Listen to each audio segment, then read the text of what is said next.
되리라. 아멘. 예, 고기도 먹고 또 상추도 맛있게 약상추 먹고, 상추 먹으면 잠이 잘 온다고 하는데 편안하게 주무시면 좋겠습니다. 집에 가셔서 저녁에 편안하게 주무시면 좋겠고요. 잠이 오기 전에 끝내봅시다. 예, 오늘 말씀을 통해서 1절에 보니까 1절 한 번만 더 보십시다. 여호와여, 주의 장막에 머무를 자 누구 오며 주의 성산에 사는 자 누구 오니까. 아멘. 오늘 제목을 하나님과 함께 있는 자, 하나님과 함께 사는 자, 이 내용입니다. 하나님과 함께 사는 자의 모습이 2절부터 5절까지 나와 있는데요. 깨끗하게 살고 옳은 일을 행하고 마음으로부터 진실을 말하고 입으로는 다른 사람을 모함하지 않고 이웃에게 해를 끼치지 않고 이웃을 모욕하지 않고 악한 자들을 경멸하되 여호와를 두려워하는 자들을 높이고 손해가 나더라도 맹세를 지키고 많은 이자 받고 돈을 꾸어주거나 죄 없는 사람을 뇌물을 받고 억울하게 하는 사람이 아닌 그런 삶을 사는 것이다. 그런데 이것이 우리 힘으로는 도저히 불가능할 정도로 이렇게 살기가 어렵습니다. 구원받은 성도라면 마땅히 창세전에 예정된 것입니다. 그런데 그 자격이 우리에게 주어지는 부분에 있어서 삶 속에서 실현되어져야 하는, 마태복음 7장 21절 말씀처럼 나더러 주여 주여 하는 자마다 다 천국에 들어갈 것이 아니고 하나님의 뜻대로 행하는 자라야 천국에 들어갈 수 있다. 이렇게 말씀을 합니다. 그러면 2절부터 5절까지 우리가 꼭 이 말씀 이대로 살아야만 천국에 들어갈 수 있다라고 한다면 이 내용을 율법주의적인 측면으로 접근하면 이거 완전히 심각한 문제가 생깁니다. 왜냐? 하나도 못 지켜요. 이 중에 하나도 못 지켜요. 거룩하신 하나님 앞에 설 수 있는 자가 누구이겠습니까? 오늘 말씀에 주의 장막에 머무를 자 누구 오며 주의 성산에 사는 자 누구입니까? 하나님과 함께 살 수 있는 사람이 누가 있겠습니까? 2절부터 5절까지 이것만 있겠습니까? 아니잖아요.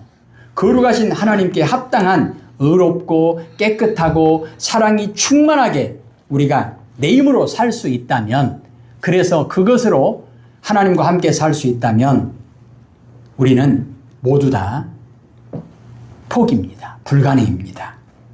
그래서 2절부터 5절까지 말씀을 보면 과연 누가 하나님 앞에 설 만큼 의롭고 깨끗하고 사랑이 충만하게 살 수 있을까? 아무도 없습니다.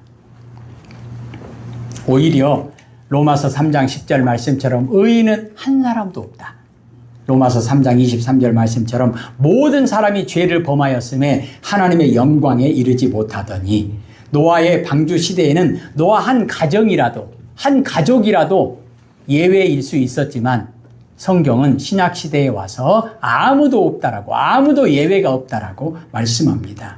그러면 2절부터 5절까지 말씀은 우리에게 아무런 의미가 없지 않는가? 그렇지 않습니다.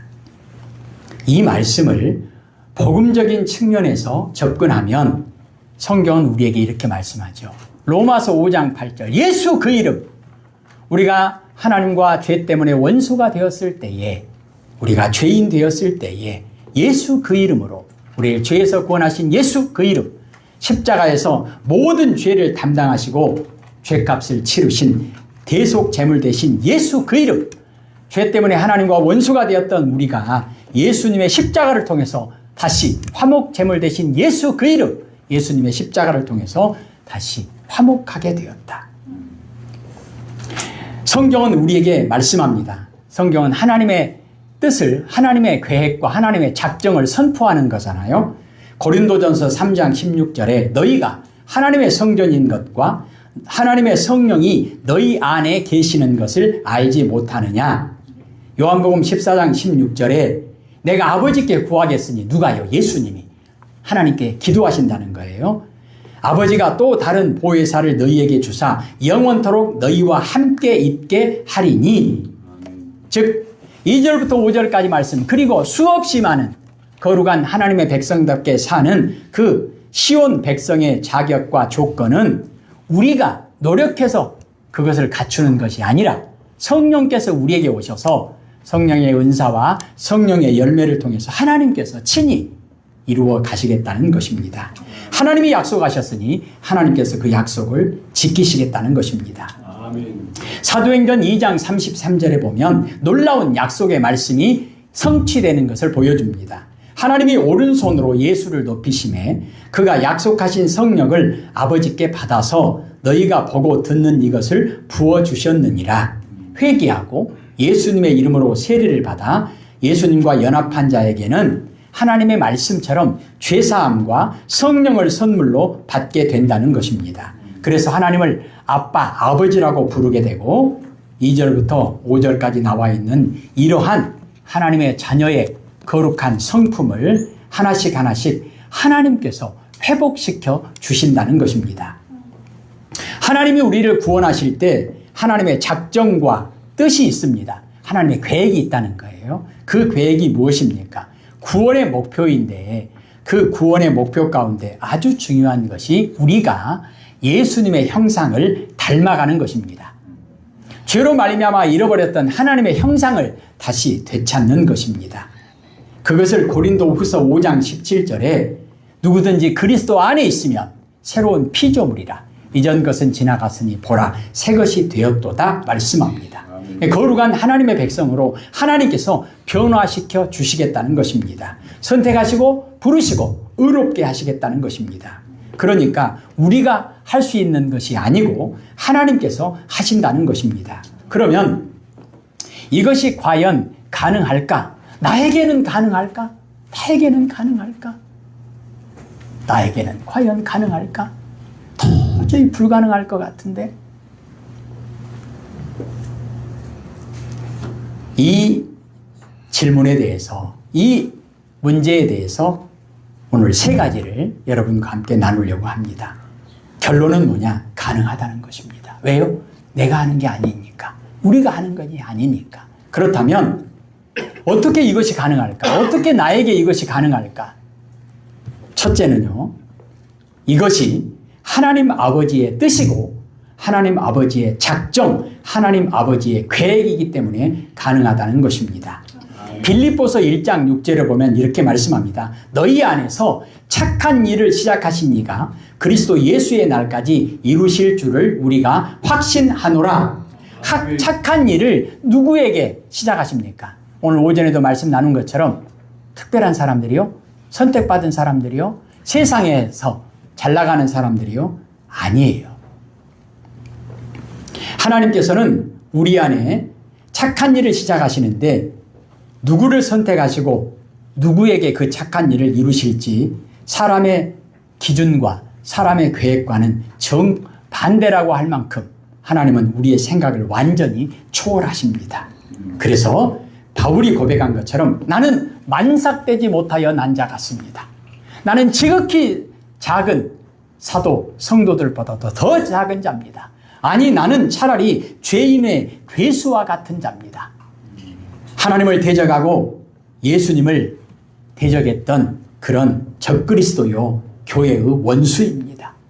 그런 나를 하나님이 선택하셔서 기어코 하나님께서 하나님과 함께 사는 자로 하나님의 자녀의 권세를 주시고 하나님의 뜻을 나에게 이루셨으니 그래서 고백하는 거예요. 내 안에 착한 일을 시작하신 하나님이 시작하셨으니까 반드시 하나님이 이루신다는 것입니다. 아멘. 시작과 끝이 되시는 하나님께서 우리 안에 시작하신 구원의 역사는 반드시 성취되도록 작정되었습니다. 이것은 하나님의 작정, 하나님의 구원 계획은 하나님의 엄숙하신 결심입니다. 하나님이 그렇게 결심하셨다는 거예요. 하나님의 결심은 누구도 바꿀 수 없고 누구도 그 결심을 방해할 수 없습니다. 아무도 그것을 막지 못합니다.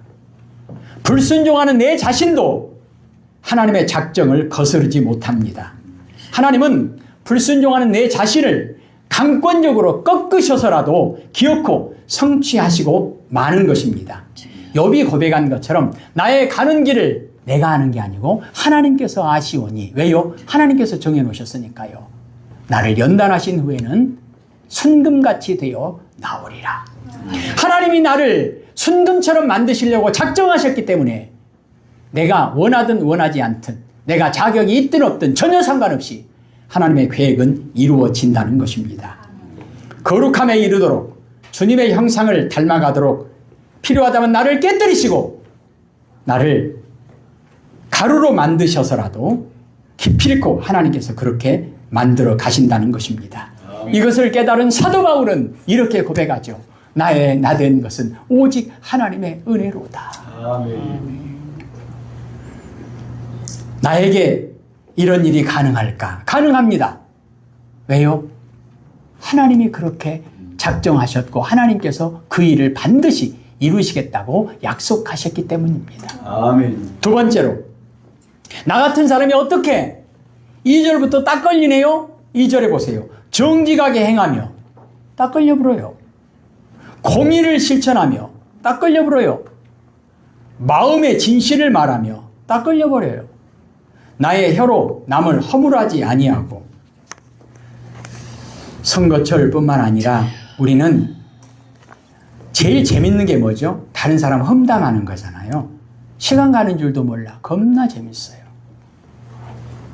그런데 이 혀는 남을 허물하고 남을 비난하고 남을 죽이기 위해서 우리에게 주신 것이 아니고 다른 사람을 살리는 혀, 축복하는 혀, 찬송과 하나님의 은혜를 전하는 축복의 도구로 주셨습니다. 선한 말을 해야 합니다. 알아요. 그런데 선한 말을 하기 위해서는 얼마나 노력이 많이 필요한데 악한 말, 비방하는 말, 다른 사람을 죽이는 말을 하는 부분에 있어서는 그냥 결제 맡을 필요도 없이 금방 퍽 나와버리는 거예요. 어찌하면 좋으리까? 어찌하면 좋으리까? 다행히 마스크 끼고 다물어서 입 밖으로 토해내지는 않았다 할지라도, 손을 꽁꽁 묶어서 이 손으로 악을 행하지는 않았다 할지라도 마음속에서 수없이 끓어오르는 이런 악한 생각과 악한 그런 계획들을 어떻게 하면 좋겠습니까? 하나님께서는 마음을 중심을 보신다고 하는데 우리 마음의 진실을 말하고 정직하게 행할 수 있는 그런 마음, 그리고 늘 선한 것으로 가득 채워져 있어야 할 우리 마음이 그렇습니까? 그렇지 못하다는 거예요. 그러면 절망이죠. 어찌하면 좋사오리이까? 어찌하면 좋사오리이까? 내 마음도 내 마음대로 안 되잖아요. 그럼 불가능하네요. 그런데 성경은 불가능하다고 말씀하시지 않고 가능하다고 말씀합니다. 어떻게 해요? 내가 하는 게 아니라는 거예요. 성령께서 오셔서 하시는 일이라는 것입니다. 성경은 오늘 우리에게 주신 말씀, 우리가 과연 하나님의 성품을 따라 거룩하게 될 수 있는 근거가 무엇인가? 예수 그리스도 그 이름 때문이라는 거예요. 예수님이 성육신하셔서 우리 가운데 오셔서 내가 문 밖에 서서 두드리노니 누구든지 마음의 문을 열면 내가 너에게로 들어가 너와 더불어 먹고 너와 더불어 마시고 너와 더불어 함께하리라. 골로새서 3장 4절에 우리 생명이신 그리스도께서 나타나실 그때에 너희도 그와 함께 영광 중에 나타나리라 하셨다. 우리의 생명인 그리스도께서 우리 안에 거하심으로 우리도 반드시 영광 중에 나타나는 거룩함에 이르게 될 것이라고 말씀합니다. 예수님께서 이 일을 이루시기 위해서 마태복음 20장 28절에 잘 아시죠? 대속제물 되려고 이 땅에 오셨다. 섬김을 받으려고 오신 것이 아니고 섬기려고 왔다 말씀하십니다. 그리고 마태복음 28장 20절에 임마누엘 하나님 세상 끝날까지 항상 너희와 함께 하겠다.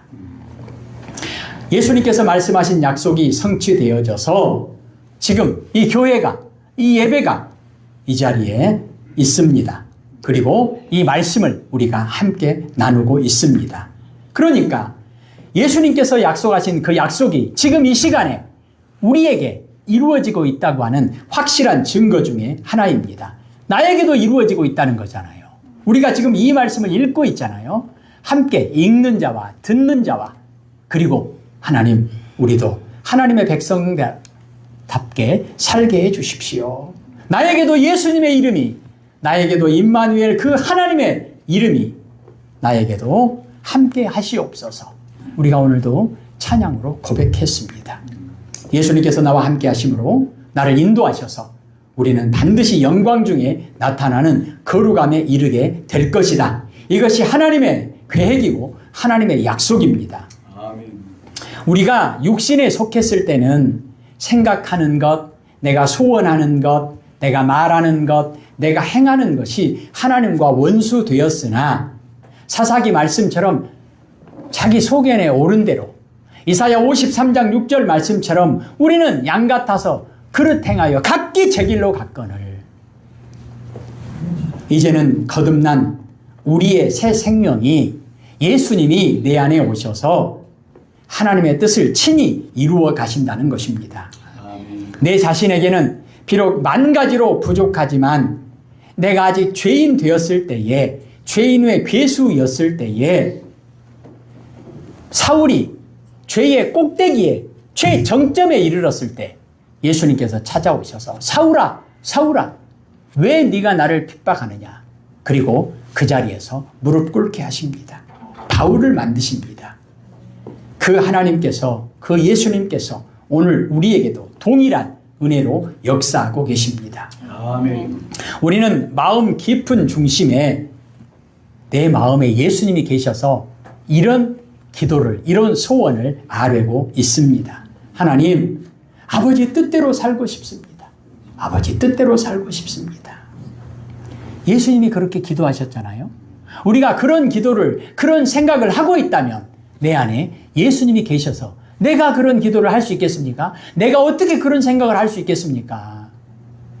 내가 그런 생각과 내가 그런 기도를 할 수 있다면 내 안에 예수님께서 들어오셔서 하나님의 계획을 한치 오차도 없이 이루어가고 계신다고 하는 증거입니다. 그리고 생명의 말씀에, 하나님의 말씀에 우리가 아멘 할 수 있다면 우리는 하나님의 거듭난 자녀들입니다. 우리를 죄에서 구원하신 예수 그 이름, 나의 한숨을 바꿔주십시오. 나의 눈물을 바꿔주십시오. 이렇게 찬양할 수 있다면 우리는 하나님의 작정과 예정에 속한 선택받은 자입니다.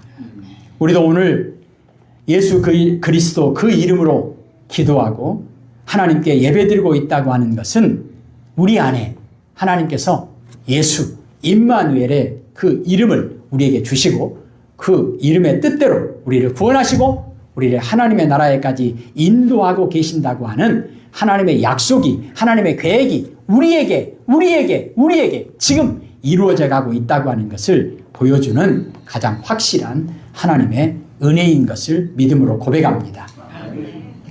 세 번째로 우리가 어떻게 거룩한 하나님의 백성으로 살 수 있을까? 어떻게 2절부터 5절까지는 냅두고라도 2절 맨 첫 부분에서부터 딱 걸려버리잖아요. 정직하게 행하며 우리가 어떻게 이럴 수 있을까? 어떻게 이럴 수 있을까? 보혜사 성령님께서 도와주시겠다는 것입니다. 우리는 하나님의 형상을 회복하고 닮아가는 자로 거듭나는 것이 우리의 힘과 우리의 계획과 우리의 노력이 아니라는 것입니다. 근거가 뭐냐? 연약하기 짝이 없는 나 혼자의 힘과 노력으로 하나님의 거룩하심에 이르려고 하면 우리는 절망에 빠질 수밖에 없습니다. 불가능합니다. 그러나 우리의 연약함을 잘 아시는 하나님께서는 오직 은혜와 사랑으로 예수님 안에서 우리에게 보혜사 성령님을 보내주셨습니다. 성령님께서는 하나님의 은혜로 피 흘려 사신 교회, 곧 교회의 몸된 교회로서의, 예수님의 몸된 교회로서의 성도들 안에 영원히 함께 거하시는 임마누엘, 우리와 함께 하시는 것을 즐거워하신다는 거예요. 그러므로 보혜사 성령님은 하나님의 자녀된 우리 한 사람 한 사람을 도우시고 가르치시고 인도하시며 하나님의 형상으로 성장케 하십니다. 계속 그 계획을 이루어 가실 것입니다. 나는 10년이 지나고 20년이 지나고 30년이 지나도 변화되지 않는 나는 하나님이 포기하셨을까요? 아닙니다. 아닙니다. 하나님께서는 한치의 오차도 없이 하나님의 뜻 안에서 하나님의 계획을 이루어가고 계십니다. 아멘. 제가 늘 자주 생각하고 인용하는데, 제가 어떤 교회를 갔는데 그 교회 할머니 권사님이 계시더라고요. 제가 알기로는 그분이 북한에서 이렇게 월남하신 그런 가족인 걸로 알고 있는데, 그분이 하나님께서 소원을 주셔서 그분을 먼저 하나님의 뜻대로 교회로 부르시고 이제 하나님께 예배하는 하나님의 자녀로 살게 하시는데, 남편이 예수 믿으면 좋겠다 이런 마음이 들었어요. 그래서 하나님께 기도를 합니다. 하나님, 더도 말고 덜도 말고 소원이 딱 하나 있습니다. 우리 남편 예수 믿고 구원받게 해주세요. 교회 나오게 해주세요. 할 수만 있다면 내가 살았을 때, 내가 죽기 전에 교회 나오게 해주세요. 10년이 지납니다. 20년이 지납니다. 꼼짝도 안 하는 거예요. 30년이 지납니다. 예전에 그런 거 있잖아요. 그 사람이 안 나오면 신발도 가져오고 옷도 가져오고, 하나님 신발 먼저 왔습니다. 하나님 옷이 먼저 왔습니다. 40년이 지나도 남편은 꿈쩍도 하지 않습니다. 50년이 지났습니다. 그분 얘기를 들어보니 58년 만에 하나님이 응답해 주셨는데, 그것도 그냥 남편이 제 발로 걸어서 교회로 오신 것이 아니라 너무너무 연세도 들고 병들어서 병원에 누워서 이제 오늘 내일 하는 그런 상황에서 하나님께서 그래도 불쌍히 여기셔서 58년의 그 기도와 소원을 들어주셔서 그분이 병원에서 회개하고 예수님을 영접하고 세례를 받고 소천하셨다는 이야기를 들었습니다. 그 할머니 권사님 앞에서 젊으신 분들이나 목사들도 마찬가지입니다. 하나님이 내 기도를 안 들어주십니다. 몇 년간 기도했는데 5년을 기도했는데 안 들어주십니다. 5년아, 나는 58년간 기도했는데. 그러면 그 권사님이 포기하지 않고 58년간 기도했기 때문에, 그 기도 때문에 그 할아버지가 돌아가시기 전에라도 회개하고 예수 그리스도를 영접했을까요? 아니에요.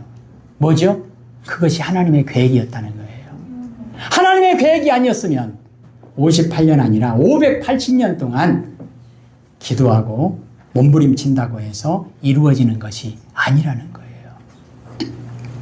그러면 어떤 사람은 5일만 기도해도 응답해 주시고, 어떤 사람은 5년만 기도해도 응답해 주시는데, 하나님이 내 기도에는 왜 그렇게 늦게 응답하실까?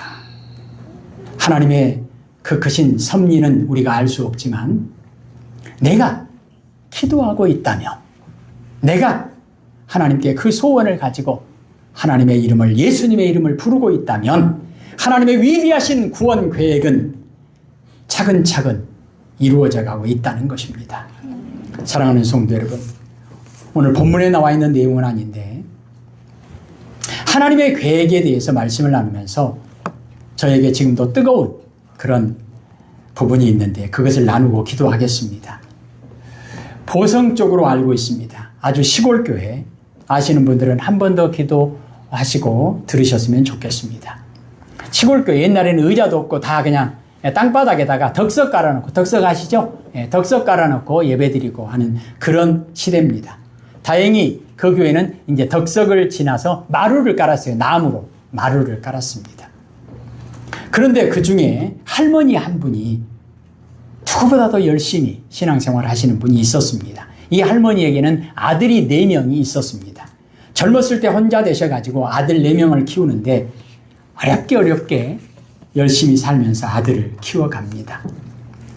자녀들이 나이도 먹고 이제 집을 하나둘 떠납니다. 혼자 어렵게 살다 보니까 옛날에는 다 어려웠지만 공부도 제대로 가르칠 수 없었고 뒷바라지도 제대로 할 수 없는 그런 상황 속에서 돈 번다고 다 나갔잖아요. 자녀들 4명이 다 집을 떠났습니다.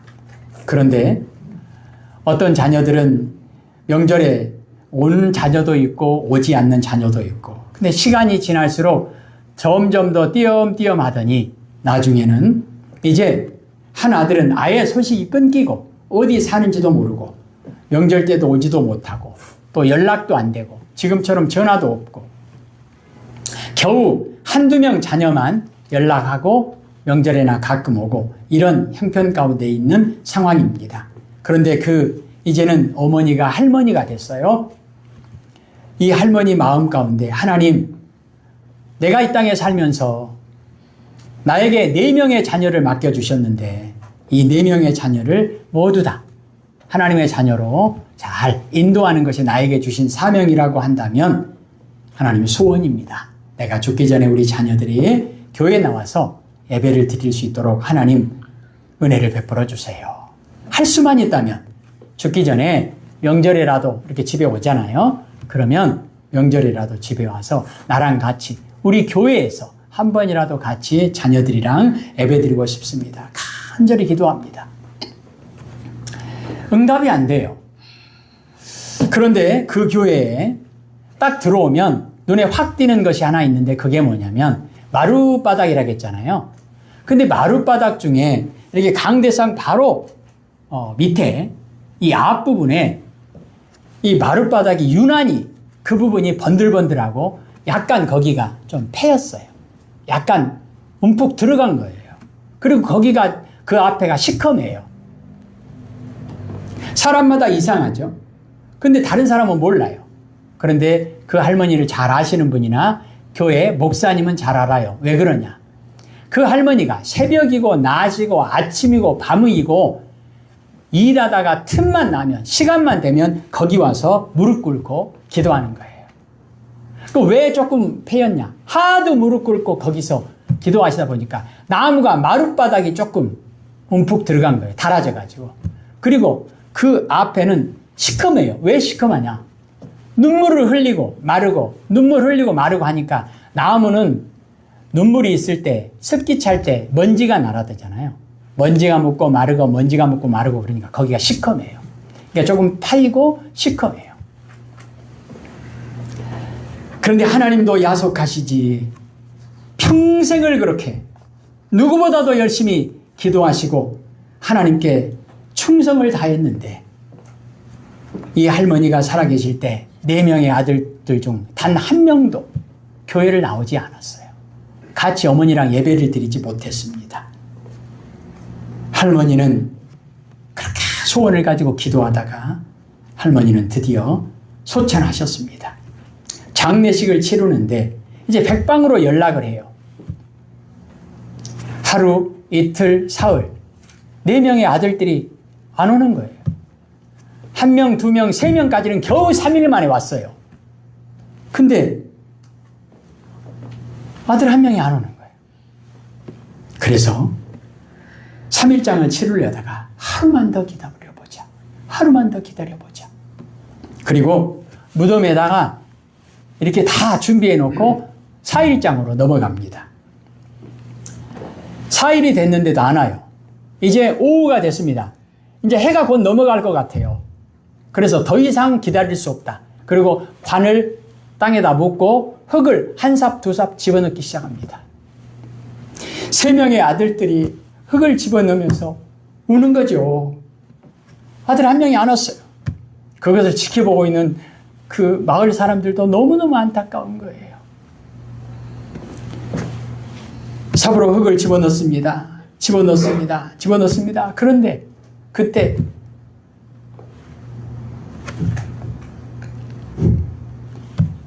동네 입구에서부터 저기 산 밑에서부터 악쓰는 소리가 들립니다. 잠깐만. 그 1명의 아들이 어렵게 연락이 돼가지고 뛰어오는 거예요. 오자마자 그 땅속으로 관이 묻혀서 흙이 지금 쌓여있는 그 땅속으로 들어가서 관을 쥐어뜯습니다. 손톱이 빠집니다. 손톱으로 관을 쥐어뜯습니다. 관뚜껑을 기어코 엽니다. 그리고 관 속에 들어가서 어머니를 붙잡고 통곡합니다. 어머니 내가 잘못했어. 내가 부르셨습니다. 어렵게 이제 다 장례식을 마쳤습니다.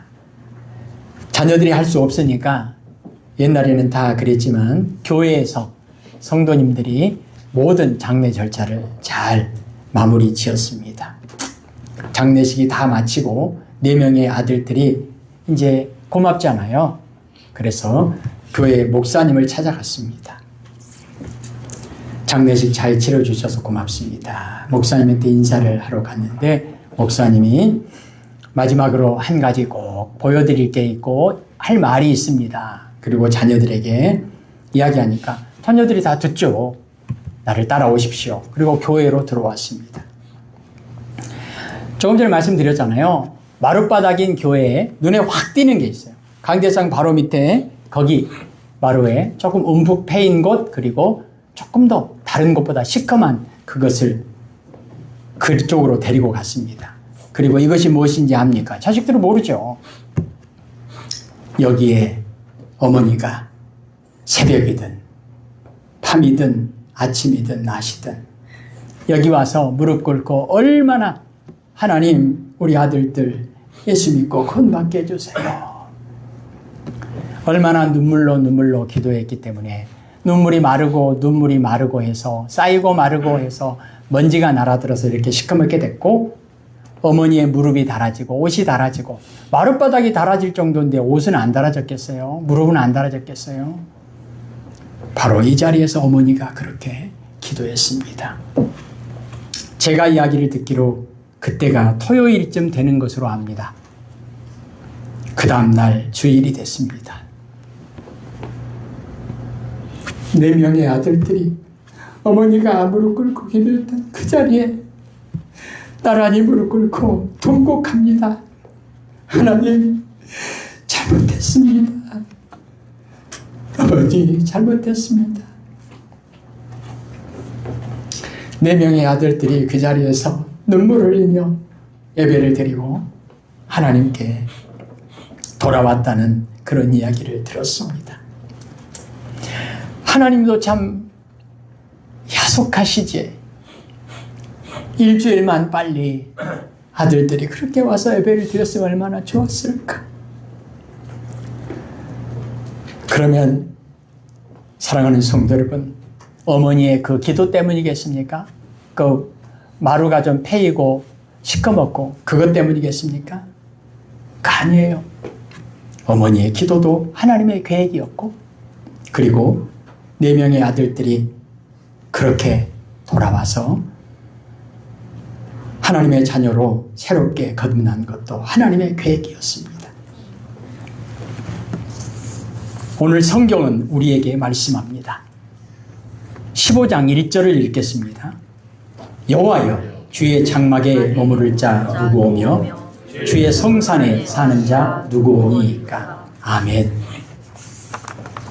하나님은 오늘 우리를 부르셔서 보혜사 성령님이 하나님의 자녀된 우리 한 사람 한 사람을 도우시고 가르치시고 인도하셔서 반드시 예수님을 따라 믿음의 길을 걸어가게 하시려고 오늘 여기까지, 이 자리까지 인도하신 줄로 믿습니다. 이것은 하나님의 위대하신 구원 계획이시고 그 계획이 지금 우리에게 성취되셔서 지금 우리는 이 예배 가운데 하나님과 함께 거하는 자로 하나님께 영광을 돌리고 있습니다. 우리는 이 예배를 통해서 하나님께서 원하시는 거룩하신 하나님의 형상을 이루어가고 있습니다. 우리가 하나님께 나와 예배를 드리고 있다고 하는 것, 이것은 어떤 분에게는 58년 동안 죽기를 각오하고 기도해도 할 수 없는, 눈으로 볼 수 없는, 또 어떤 분은 살아생전에 그토록 무릎이 다 닳도록 눈물을 흘리며 기도해도 예배당에 나와서 예배 드리는 것을 볼 수 없는 그런 일인데, 우리는 매주마다, 또 어떤 분들은 일주일에 2번, 3번, 또 새벽에도 나와 예배당에서 기도하고 있다면, 그리고 여러분 가정에서 하나님의 이름을 부르며 예수님의 이름을 부르며 찬송하고 기도하고 있다면 이것은 얼마나 큰 하나님의 은혜인지, 하나님께서 나에게 세우신 계획이 얼마나 엄청난 것인지 이것을 우리는 항상 기억해야 합니다. 그리고 뜨겁게 감사하고 찬양해야 합니다. 우리는 오늘 찬양했습니다. 하나님의 은혜에 대해서 무뎌진 나에게 하나님께서 다시금 은혜를 베풀어 주셔서 나의 한숨이 변하여 기쁨과 소망으로 바꾸시는 그 하나님. 사랑하는 성도 여러분, 오늘 함께 나눈 것처럼 내 마음에 아직 소원이 있다면 예수님처럼 아버지 내 뜻대로 마시고 아버지 뜻대로 하옵소서, 이 소원과 기도가 있다면, 그리고 하나님의 이름을 부르고 예수님의 이름을 부르고 하나님의 말씀 가운데 예배의 자리에 있다면 성령님께서 함께 하시고 하나님의 그 위대한 구원 계획을 나에게 이루어가고 계시며 내 안에 예수님이 계시고 내 안에 성령님이 계시다고 하는 그 확실한 믿음의 증표가 아니겠습니까? 믿음으로 승리하는 복된 한 주간, 복된 일평생이 되어지기를 주님의 이름으로 축복합니다. 아멘. 기도하십시다. 하나님 아버지, 감사와 찬양과 영광을 아버지께 올려드립니다. 아멘. 우리에게 허락하신 은혜 가슴에 품고 이 은혜를